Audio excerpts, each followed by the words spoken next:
So I thought about the one relay I had run in my life, which was a corporate relay when I worked at an automated company, and my shoe came untied, and I lost a good 3/10 to talk like a motorsport driver. But I was gonna pitch like, what if Sonic's shoe came untied, and then I remembered his shoes do not have laces. So the story's just got like Sonic characters doing cool stuff, and I got to work with an awesome artist, and it's lovely to get to work on it with all of y'all. What was it like, sort of, I mean, I know what it was like. What was it like kind of having to coordinate and know what the rest of the teams were doing to better serve your story as well as their own? Well, that was one of the really fun things about this project, is that we were doing a lot of communication back and forth and sharing our work with each other as we were going to make sure that we were aligning the way that we were treating like the more pro-presence visual effects, making sure that kind of like the escalation of the danger was consistent throughout. And yeah, it was really fun. We don't usually have that much back and forth through that many team members on a comic, so it really felt like a truly collaborative process. Not much else on the covers we have covers by amazing comic creators. Up here we have Last Line was basically Yardley's one. You might have seen the big banner for it over in the IDW booth over the weekend. We have one by Yukawa-san from Sonic Team. We have Evan's amazing cover, Adam's cover now that we're doing, and another returner from Sonic the Comic, Richard Elson, gave us one. And here's your first sneak peek at what this book actually looks like. So we have pages from each and every story. Adam and Valentina Pintos from the framing story. Evan and Judy Dutree from the Amy story. Page from Nigel's story with Marv Fonseca, Rick Mack, and Reggie Graham, featuring Knuckles and maybe someone else. One of Minho's pages from the story with Danny, and if you have it downstairs at the IDW booth, you probably noticed that there's a really cool looking Sonic on the booth, also courtesy of Minho in this story. We have Aaron Hammerstrong, who wrote and did line art, pencils on this story, inked by Matt Frozen, colored by Natalie Berdrain, featuring Blazing Green, and then Abby Homer and Heather Freckle from the story over at the end. And Sonic has another question. A lot of his cool friends show up in the 900 special, other than Sonic, of course. Who's your favorite character? Was it the special? In the special one, just generally. I don't remember if Silver's in the special. He's not. No. What else? Not really. Come on, everybody.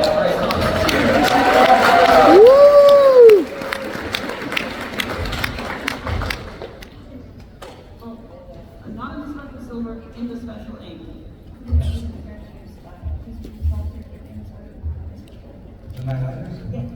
Okay. Oh, wait, so you already answered? Yeah. Sorry I was late, guys. They wouldn't let me in for some reason.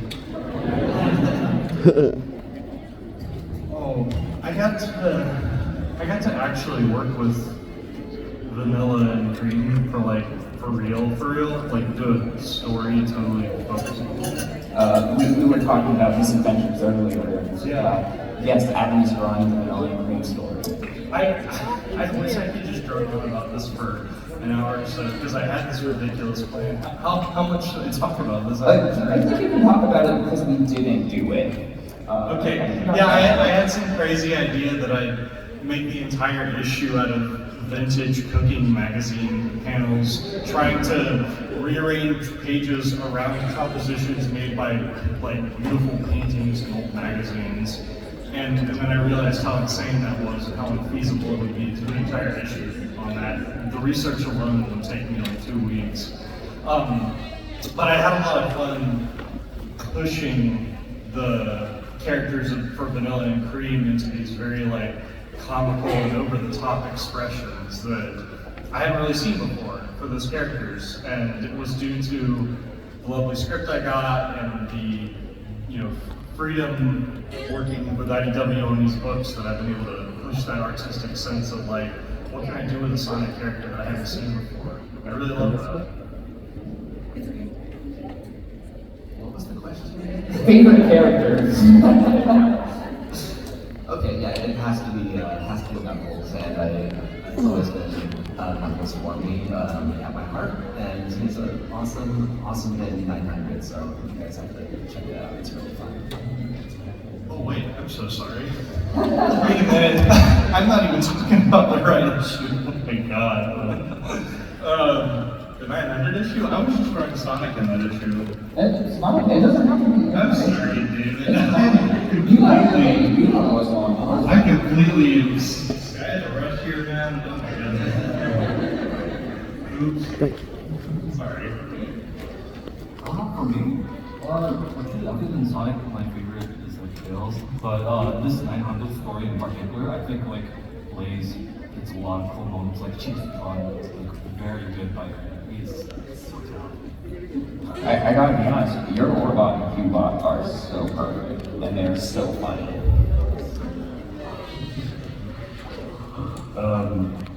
I got to make Shadow be mean, and so yeah, that's basically like all I ever want to do anytime I get to work on Sonic comic.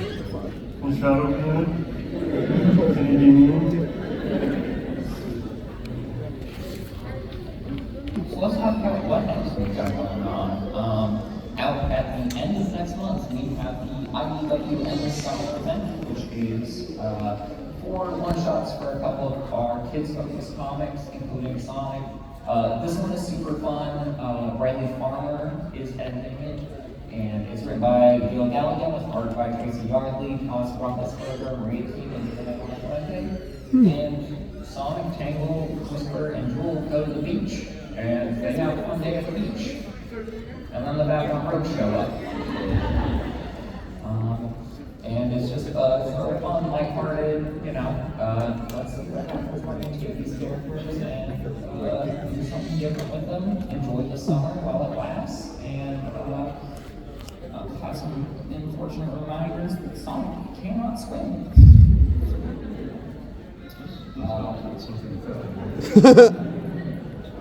So here are other covers for it. Something really cool. This cover by Jack Lawrence and Reggie Graham. If you pick up all 4 in the summer titles, Sonic, Turtles, Dungeons and Dragons, and My Little Pony, they actually make one big beach space theme. So that's very fun. The second cover is a coloring book cover, so you will actually be able to color on it and make it look however you want. And of course, the third one is the popsicle cover. Mike, what was it like getting a popsicle cover? What was it like having new designs for popsicles? Yeah, Oh goodness. The popsicles are always a blast because it's one of our longest licensed products ever. I think it's been going on for 3 years, I think. So it was a lot of fun to try to figure out how to make these other characters translate just as iconic with Sonic. I think it was pretty much nailed. What do you think? Woo! Alrighty, and so we are at Comic-Con, so who here is actually up to date on any news outside of these, 4 walls? Right, so you probably Right here. We just announced, on Friday, Sonic the Hedgehog's Halloween special!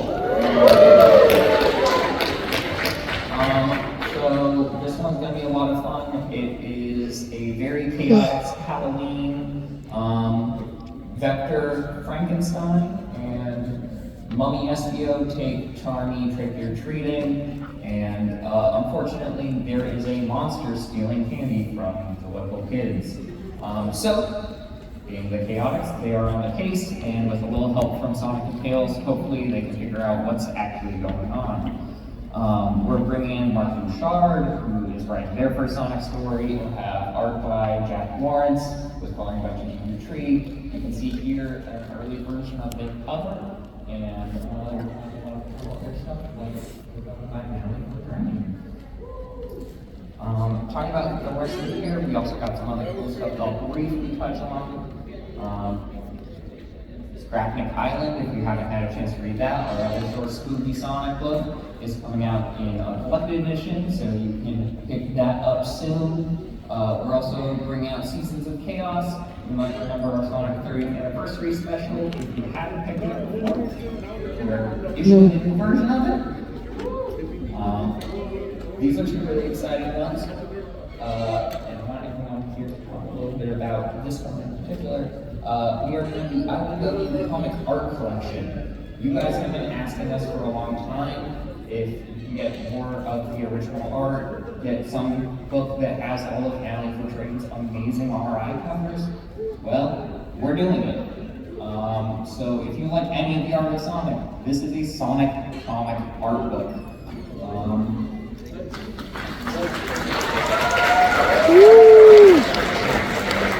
And then visuals like featured very prominently in it. Can you talk a little bit about like how you guys came up with what pieces you wanted to see in it? Well, you asked us to pick a bunch of pages. Archives. I kind of went for pages that either had like special compositions or pages where Oh, here. Probably the same idea by me, honestly, but I was just really enthralled with the idea to put my ink work out there without colors, because I think that a lot of times when I tend to draw and design pages, I focus a lot with black and white work because it's what I'm most comfortable with, and then so much of my image that I actually spend time drawing underneath all these areas that are going to be covered up by bubbles and speech and stuff like that. And it's nice to know that like these pages that I compose will be seen how like I really intended them to be viewed. Like I always try to make sure my comics can read well enough without text or color or anything like that as best I can. Like I do a lot of work like toning and stuff like that doesn't always it doesn't always make room for the other parts of the process, and I realize that it's actually a bit of a weakness of mine. But it's really cool that besides just putting out pages on a social platform occasionally and saying, hey, this is some work that I did, these are the raw pages, it's going to be all compiled in this book with everybody else. So all of our just raw artistic intent is going to be able to be seen in that. And I just picked a bunch of my big splash pages where I did tons of detail work and put all this extra effort into it. And it's nice that I get to shine somewhere now. It's very exciting. And we did this amazing cover that you did, where we tried to really capture every step of the process, from the pencils with Eggman to the inks with the rest of the cast and the colors and Sonic. We also have a Knuckles collection coming up, Knuckles' Greatest Hits. Please appreciate the fun and work really hard on it. And this is the sort of best of the Knuckles collection.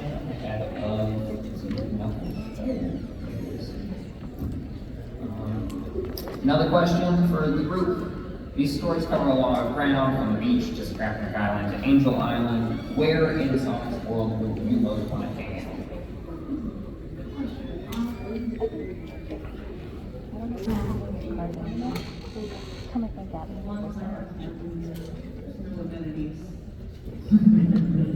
I really like that campsite that caught on fire. That's not that far north of here. There's landscapes just like that place, and it makes me wish I had a car so I could visit them. But those kinds of wooded, secluded mountainous regions with beautiful, vast lakes and endless forests. I think I don't remember the name of that place though. Yeah, Forest Ridge Campground. That place.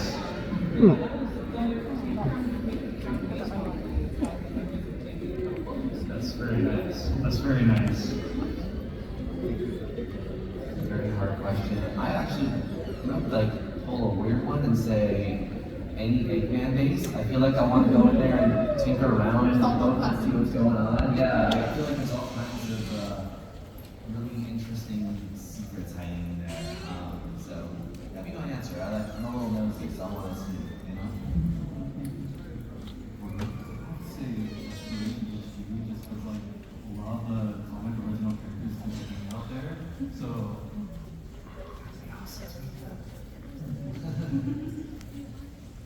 as long as I have like a sick car with a lot of downforce, I'm going to do like any song for the series. Alright. So, coming up also this year, it's Amy's 30th anniversary. Metal-Sonic Steve. We like Metal-Sonic, I don't know. But we're doing a special this September. It's the same team that's done most of our 30th anniversary. We've got little Ian Flynn, Aaron Hammerstone, Matt Crozy, and Reggie Graham. And in this one, Metal is going around capturing a bunch of friends and small animals, and clearly there's something up, and Amy can only figure out what is happening with the help of her fortune cards. But the thing is, fortune cards aren't entirely precise, so they're a little hard to read, and so let's see what happens. We have this beautiful cover by Aaron Hammerstone, and these other beautiful covers on the first page of the book. Woo! You can tell by that first page there at the end that this is going to look different than any other Sonic book, and we're very excited about it. Everyone in the team really went in and said, this one's going to be a shoujo manga, right? And so it is. And now this one's actually just for me. We've been doing a lot of anniversary books, but what's next? And as a reminder, we did the Sonic 30th, we did the Tales, we had Amy to talk about that.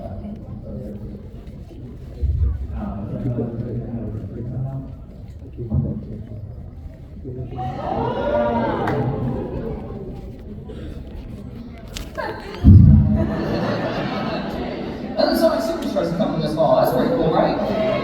Right.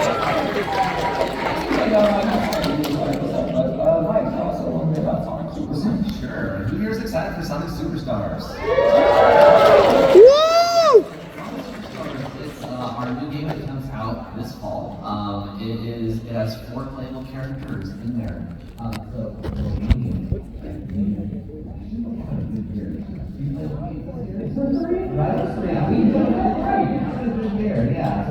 Amy, Knuckles, Tails, Sonic, new ways of playing this game. So the emeralds will actually give you new abilities to traverse the world.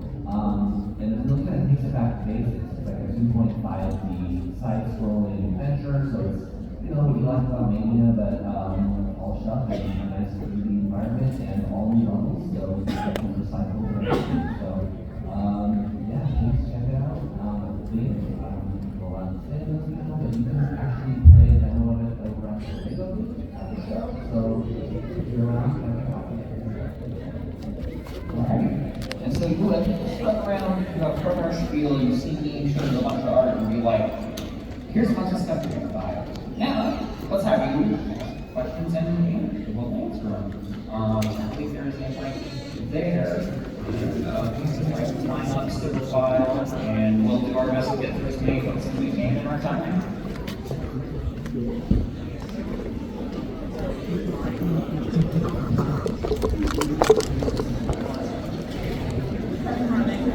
Oh, excuse me. Good morning, hi.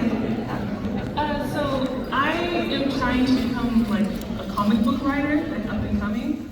Are there any tips you can kind of pass down to any other up and coming writers? Write what you love writing. Don't try to write like somebody else or write what you think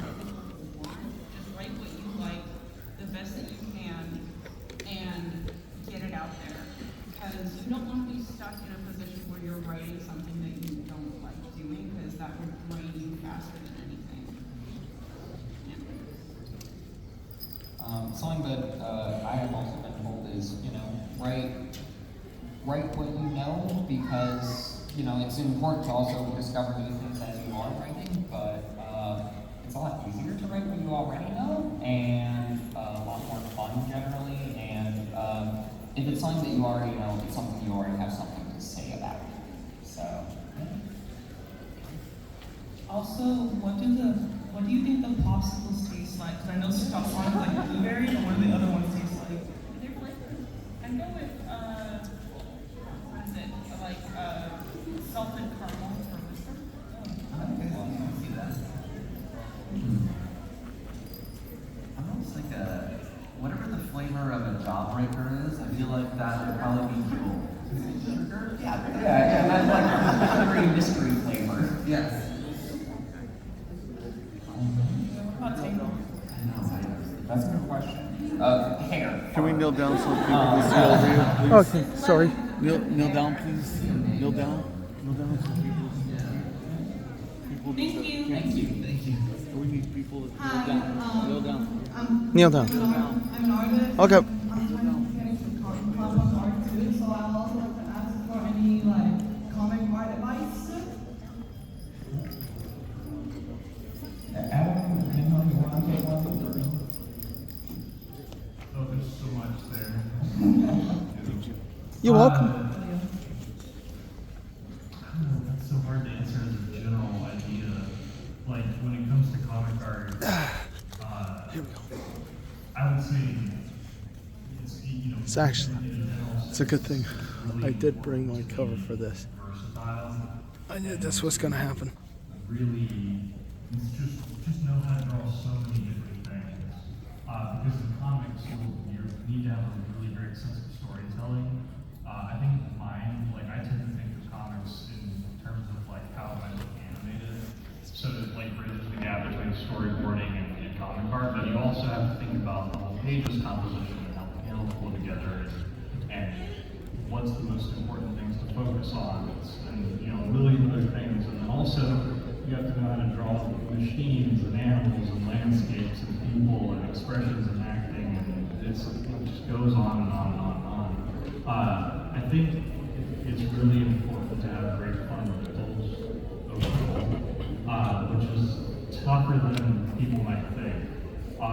Because you can get stuck drawing the thing you love constantly. You might be masterfully at that, but the moment you got to pivot and try to aim for something that script is asking for, it can be really tough if you're not used to it.